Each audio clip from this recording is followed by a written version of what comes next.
정직한 예배자라고 하는 제목으로 말씀을 나누도록 하겠습니다. 미국에 월마트라고 하는 유통업 기업이 있어요. 미국에서는 이 기업이 오프라인 유통업계의 1위 기업입니다. 이 기업의 시가총액이 7,363억 달러래요. 우리 돈으로 환산하면 한 1,000조가 넘습니다. 시가총액이라고 하는 것은 주가와 발행 주식수를 이렇게 곱한 거라고 합니다. 그걸 가지고 기업 가치를 평가한다고 하는데요. 달러와 원화의 값어치 차이가 있어서 그렇기는 하지만 단순하게 계산해도 우리나라 삼성전자가 시가총액이 436조 정도 되니까 그 월마트의 시가총액이 삼성전자의 이제 배가 넘습니다. 그런데 재미있는 것은 오프라인뿐만 아니라 온라인 유통까지 포함하면 이 월마트라는 회사가 2위라는 거예요.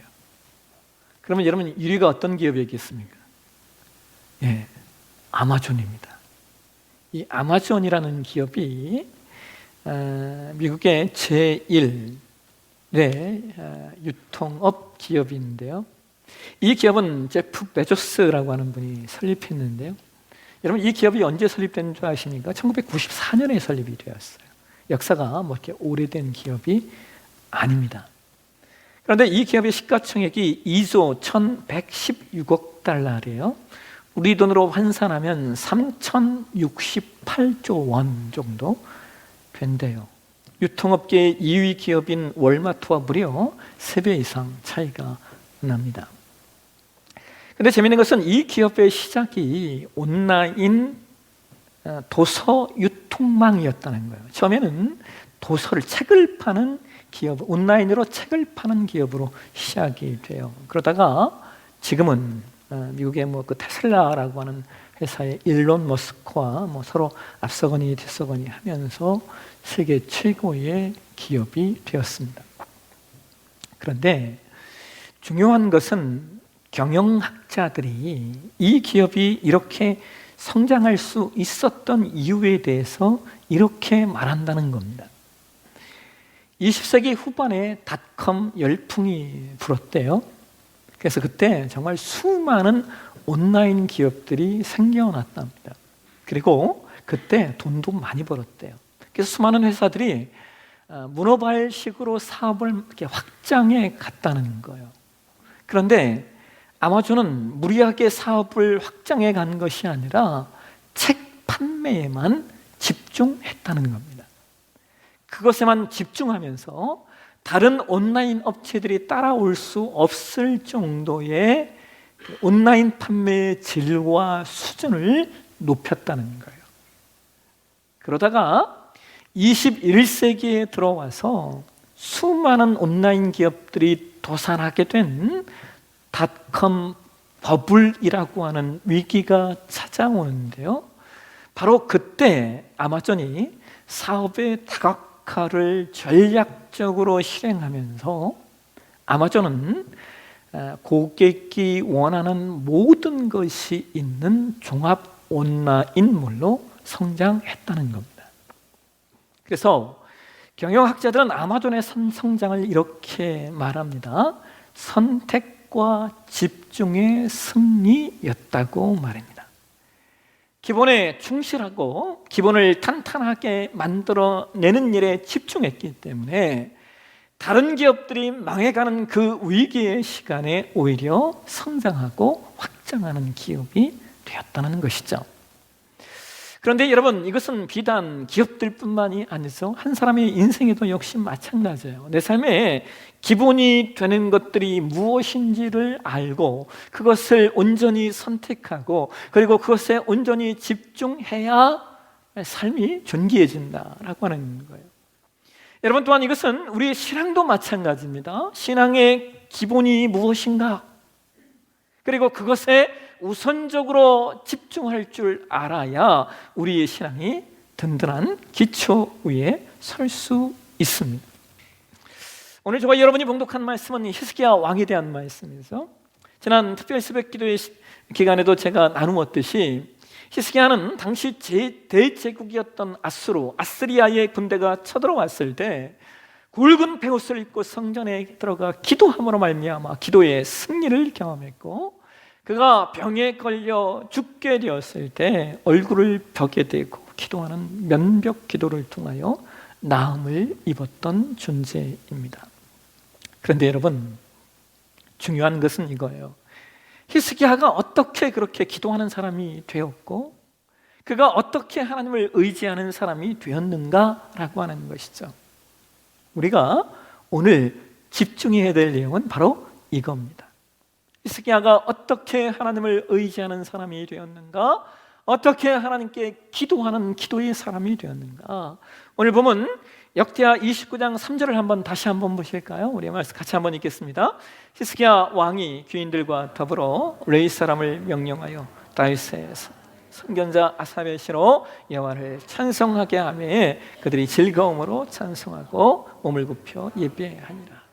여러분, 히스기야의 탁월한 점은 예배를 회복했다라고 하는 거예요. 그리고 예배를 어떻게 잘 드릴 수 있을까 고민하면서 선견자 아삽의 시, 다윗이 남겼던 그 유산들을, 예배의 유산들을 회복시키고 선견자 아삽의 시를 통하여서 어떻게 하나님을 더 존귀하게 상하고 예배할 것인가 고민하면서 그 속에서 예배를 드렸다는 거예요.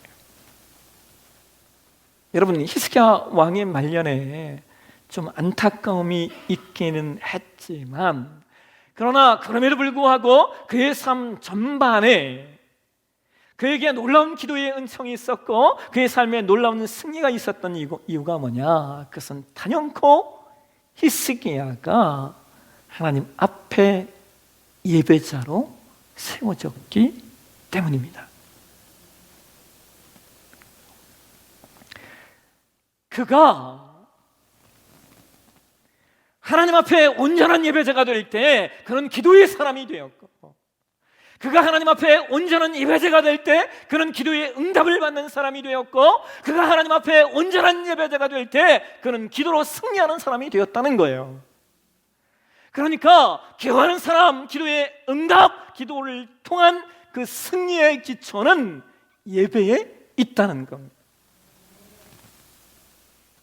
여러분, 교회의 사명이 뭐라고 생각하십니까? 우리가 교회의 사명에 대해서 여러 가지로 말할 수 있겠지만요, 복음주의 신학자들과 그 다음에 복음주의 목회자들이 말하는 교회의 사명, 그러면 크게 5가지 내용이 있습니다. 이것을 원어로 프로스퀴네오, 케리그마, 고이노니아, 그 다음에 디아코니아, 그리고 디다케아라고 말하는데요, 프로스퀴네오는 경배, 즉 예배를 말하는 것이고, 케리그마는 복음전도, 선교를 말하는 것이고, 코이노니아는 성도의 교제와 나눔, 디아코니아는 봉사와 섬김, 그리고 디다케는 교육과 훈련을 말하는 거예요. 교회에는 이 5가지 내용이 반드시 있어야 되고, 이 5가지 내용이 아주 중요하게 실행되고 실천되어야 한다는 거예요.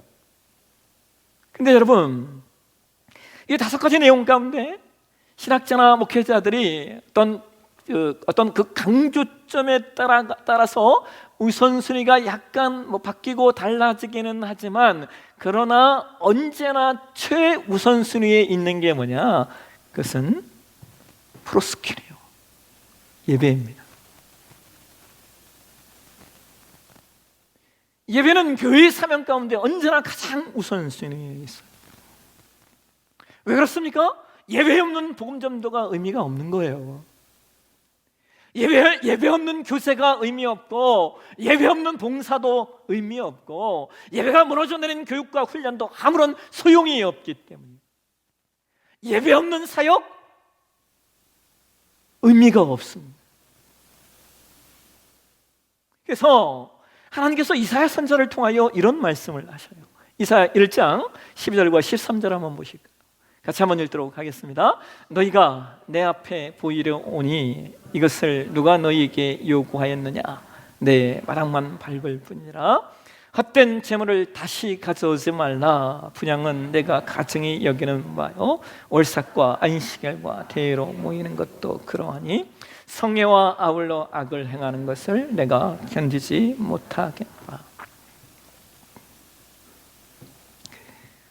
성례와 아울러 악을 행하는 걸 견디지 못하시겠대요. 여러분, 이것은요, 악을 행하면서 하나님을 예배하는 것을 견디지 못하시겠다는 말씀이고, 동시에 예배가 악이 되어서는 안 된다는 거예요. 왜냐하면 예배는 그냥 성전의 마당만 밟는 것으로 되는 것이 아니기 때문이죠. 여러분, 이스라엘 백성들이 분열 왕국이 된 후에 북왕국에는요, 북왕국이 망하기 전까지 19명의 왕들이 있었어요.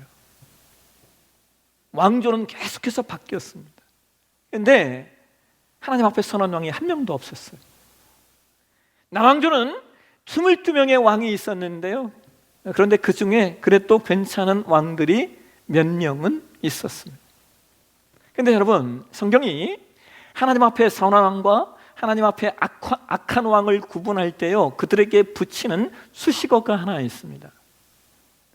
많은 곳에서 이 수식어를 가지고 하나님 앞에 선한 왕이냐 아니면 악한 왕이냐 하는 것을 구분했어요. 한 구절씩만 한번 찾아보실까요? 열왕기상 16장 30절과 31절 한번 보시겠습니다. 같이 한번 읽겠습니다. 오므리의 아들 아합이 그의 이전의 모든 사람보다 여호와 보시기에 악을 더욱 행하여 느밧의 아들 여로보암의 죄를 따라 행하는 것을 오히려 가볍게 여기며, 또 한 구절 보실까요? 열왕기상 15장 11절입니다. 같이 읽겠습니다. 아사가 그의 주상 다윗같이 여호와 보시기에 정직하게 행하여. 여러분, 성경이 하나님 앞에 선한 왕이냐 악한 왕이냐 하는 것의 구분점을요, 여로보암의 길을 따랐느냐 다윗의 길을 따랐느냐라고 하는 것으로 구분해요. 그러니까 하나님 앞에 악한 왕들은 한결같이 북왕국의 첫 번째 왕이었던, 우상을 철저히 숭배했던 그 여로보암의 길을 따랐고, 반면에 하나님 앞에 선한 왕들은 한결같이 다윗처럼 하나님 앞에 정직하게 예배하고 행했다는 거예요. 근데 여러분, 한번 생각해 보세요. 다윗같이 정직하게 행했다라는 말은요, 이 다윗의 길이 정직했다는, 다윗이 정직했다는 말이잖아요, 여러분. 근데 여러분, 그러면 이 정직함이란 단어가 어떤 의미일까요? 여기 이 정직함이란 단어가 어떤 거짓이나 혹은 죄가 없는 것을 말하는 것일까요? 그렇지가 않아요.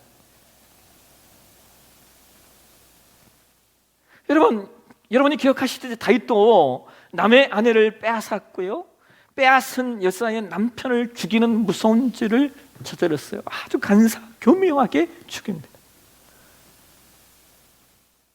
그래서 우리가 여기서 지금 성경이 말하고 있는 정직함이라는 단어가 무슨 뜻인지를 놓치지 않아야 돼요. 여러분, 이 단어를 우리가 원어적으로 보면요, 이 정직함이라는 단어의 뜻이 뭐냐면 길을 잘못 들지 않는 것, 혹은 길을 돌이키는 행위를 정직함이라고 말하는 거예요.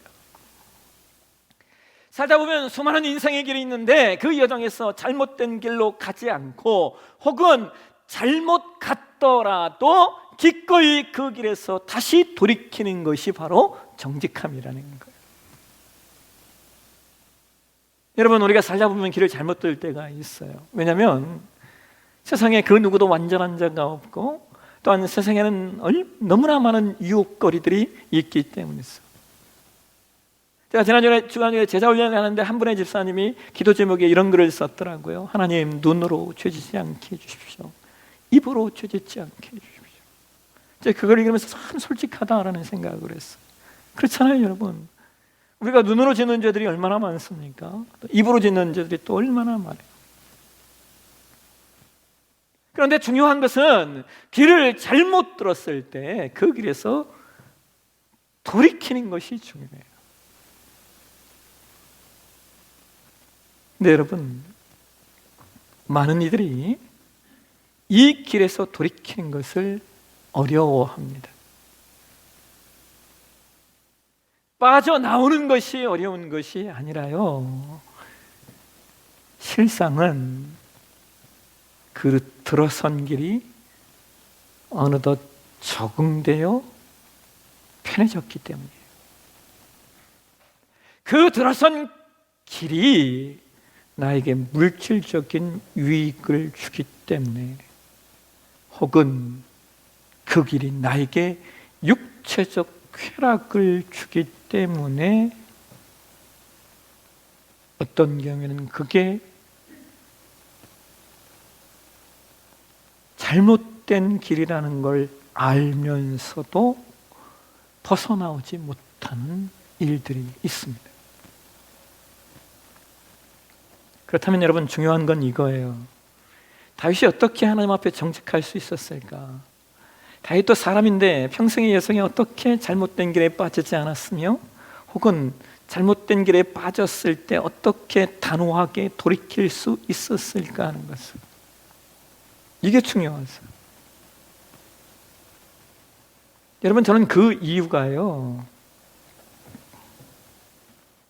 다윗이 평생의 삶에 가장 소중하게 여겼던 예배에 있다고 믿습니다. 다윗이 하나님 앞에 그렇게 존귀한 자로 세워질 수 있었던 이유가 뭐냐? 그 다른 어떤 것들보다 다윗은 예배의 모든 것을 걸었던 사람이기 때문이라. 다윗이 하나님 앞에 예배자로 살았고 하나님 앞에 온전한 예배자가 되기 위하여 몸부림쳤기 때문에 다윗의 평생의 삶에 잘못된 길에 쉽 빠지지 않았고, 또 빠졌다 하더라도 적극적으로 돌이킬 수 있었던 이유가 바로 다윗이 열정적인 그리고 헌신적인 예배자였기 때문이라는 거예요. 여러분, 우리가요, 태어날 때부터 교회를 다니더라도요, 여러분, 몇 달만 교회 다니지 않으면요, 내가 성도인가 아닌가 헷갈립니다. 1년만 예배 드리지 않으시면 여러분, 여기 저나 여러분이나 다요, 1년만 예배 드리지 않으면 무신론자 됩니다.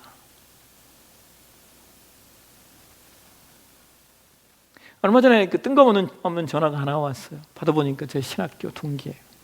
저하고 신학대학을 같이 다녔던 친구였어요. 온라인상에서 저를 잘 보고 있다고 이렇게 말하면서 이렇게 말하는 거예요. 이제는 진짜 목사 같다고. 이게 무슨 말이냐면요, 신학교 다닐 때는 제가 목사 될 사람처럼 안 보였다는 이야기예요. 그때는 목사 될까 했는데 지금 보니까 목사 돼 있다고. 대화하는데 좀 뭔가 이상한 감이 오더라고요. 그래서 제가 물었어요. 너 교회는 다니냐? 그랬더니 이 친구가 교회 안 다닌 지 오래되었다는 거예요. 그러면서 뭐라고 저한테 했냐면요, 제발 좀 자기를 전도해달래요. 자기를 좀 전도해달래요. 여러분, 신학대학에 신학과를 다녔던 사람도요, 예배드리지 않으면요, 성도도 되기 힘든 거예요. 그래서 신자의 삶에는 예배가 살아있고 예배가 온전히 회복되는 게 정직한 거예요. 반면에 우리의 삶의 예배가 죽으면 그게 악한 거예요. 우리 교회가 이 옆에 다음 센터를 건축하기 전에는요, 이 공간에서 이렇게 한 반쯤을 잘라서 이렇게 예배 드리고 한 반 공간이 교육관이, 그래서 공간이 별로 없었어요. 그래서 이제 청소년부 아이들이 어른들과 함께 예배를 이렇게 드렸습니다. 근데 한 번은 예배를 드리는데 우리 청소년부 중에 하나 아이들이 예배를 드리고 있는데 카드놀이를 하는 거예요. 제가 그걸 보고 어떻게 반응을 했겠습니까? 제가요, 진짜 꼭지가 돌았어요. 그래서 제가 막 설교하다가 딱 중도 안 하고 내려가서, 얘 지금 뭐 하냐? 얘 지금 뭐 하냐? 막 이랬습니다. 근데 여러분, 제가 지금도요, 두고 후회하는 게 바로 그날의 사건이에요. 왜냐하면 예배를 그렇게 중요하게 여기는 제가 저 스스로 예배를 깨트렸기 때문입니다. 아이들이야 예배를 모르면 그럴 수 있죠. 그리고 또 설교가 얼마나 듣기 어려웠으면 애들이 그렇겠습니까? 설교자의 잘못이죠. 근데 제가 그것에 흥분하여 다른 모든 성도님들의 예배에 방해자가 된 거예요. 왜? 제가 그렇게 한번 반응을 해보니까 그냥 예배가 그냥 다 깨진 거예요. 왔던 은혜가 다 사라졌어요. 저도 그렇고 그 예배를 드렸던 모든 성도님들도 말입니다. 제가 후에 얼마나 회개했는지 몰라요. 여러분, 제가 좀 간절하게 하나 부탁드릴게요. 이왕 예배의 현장에 나오셨다면 여러분, 다른 분들의 예배를 방해하셔서는 안 돼요. 여러분이 예배 시간에 동영상을 보시거나 예배 시간에 계속해서 문자를 주고 받으시거나 하시면 그것은 여러분 주위에 있는 다른 분들의 예배를 방해하는 겁니다. 그것은 이사야 선지자가 말한 성회와 아울러 죄를 범하는 거예요. 지난 주간에 주기철 목사님에 대한 글을 하나 읽었어요. 일제 강점기 때 일본이 한국 교회에게 일본의 신사를 참배하도록 했습니다. 여러분, 정말 실제로요, 조선 예수교 장로의 총회 때 그걸 신사를 참배하는 걸 결의했고요, 종회를 하고 그 총회에 모였던 모든 목사들이 신사에 가서 참배하고 돌아오는 일이 있었습니다. 그런데 그때 주기철 목사님이 신사 참배를 거부합니다. 그래서 그것 때문에 7년 동안 투옥되셨는데요, 그 7년의 투옥 생활에 관한 글이었어요. 제가 정말 무진고문을 했답니다. 구타는 아무것도 아니고요, 대나무를 뾰족하게 깎아서 손톱 그리고 발톱 밑에 찔러 넣었대요. 주기철 목사님의 손톱과 발톱이 다 빠졌답니다. 근데 더 힘든 고문이 뭐였냐면요, 잠을 자지 못하게 만드는 거였대요.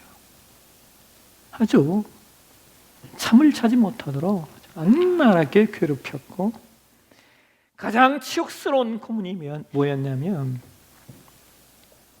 쇠꼬챙이를 남성의 성기 끝에 꽂아 넣었대요. 아니, 이게 참 상상할 수 없는 내용이잖아요. 주기철 목사님의 사모님이 추운 겨울에 감옥이 뻔하니까 목사님을 위해 솜옷을 넣어드렸는데요, 나중에 목사님이 솜을 뺀 옷을 좀 달라고 하더라는 거예요. 그래서 왜 그러냐 그랬더니, 매를 맞고 살이 터져 피가 흐르면요, 그 피에 젖은 솜이 언다는 거예요. 그러면 그 솜이 얼음 조각이 되어 상처를 찌른대요. 제발 솜 좀 빼달라고. 근데 여러분, 더 놀라운 게 뭔지 아세요? 그런 상황 가운데 있는 목사님에게 사모님이 이렇게 말씀하셨다는 거예요. 절대로 타협하지 말라고, 살아나오려고 하지 말라고. 타협하는 순간 산정인 교회가 지는 것이고 한국 교회가 지는 것이라고.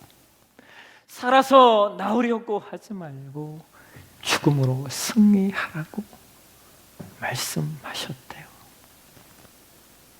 그렇게 주기철 목사님은 순교하셨습니다.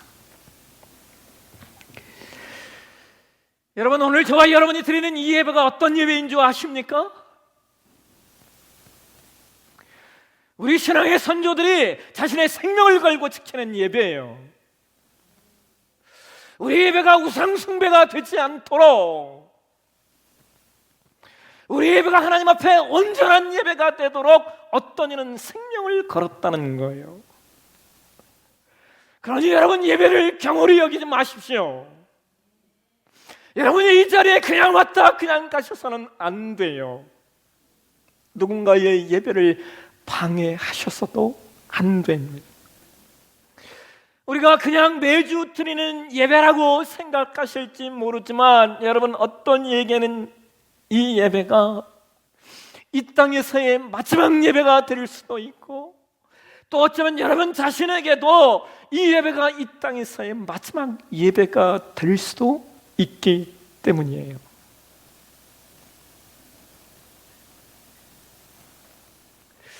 여러분, 저는 예배를 생각할 때마다 다윗의 예배가 생각이 나요. 사무엘하 6장에 보면 당시에 오벳 에돔에 머물러 있던 여호와의 언약궤가 다윗성으로 옮겨집니다.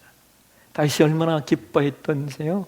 옷이 벗겨지도록 춤을 춰요. 그런데 그 모습을 보고 사울의 딸로 다윗의 아내가 되었던 미갈이 그 심중에 그것을 업신여기고, 또 왕이 계집종 앞에서 몸을 드러냈다며 핀잔을 줍니다. 그래서 다윗이 이렇게 얘기해요. 우리 함께 사무엘하 6장 20절과 21절 말씀인데요, 이 말씀을 메시지 성경으로 한번 보시도록 하겠습니다. 같이 한번 읽겠습니다.